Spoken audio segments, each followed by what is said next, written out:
आज सकाल आरंभ होता एमती शिव मंदिर ये आम गाँ शिव मंदिर। तापर माँ झील बाहर पलि आसलु बापा कपिलेश्वर दर्शन करी सकाल खाइबार आज हो जाता सुजी और रुटी रुटी कर खाई खुद माँ झील। तापर दीपर खाइबार मोर भात हो गला जाऊँगी तरकारी रांधि फेरिका माछ जहाँकि बड़ी जाता रखी रांधा भाजीदेली मसला कसला कसला आंबुल आनी आंबुल पकड़ रांधि नहीं आसले आंबुल आंबुल पकड़ माछ झोल हम मसला कषिगला पानी देदेली हूँ पानी फुटीगला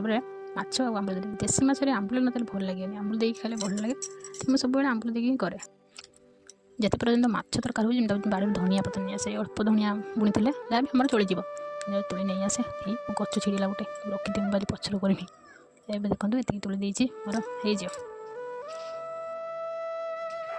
फाइनाली तरकारी मोर हो गला धनिया पत्र पकईदे गार्निश करदे भात तो हो रोषे।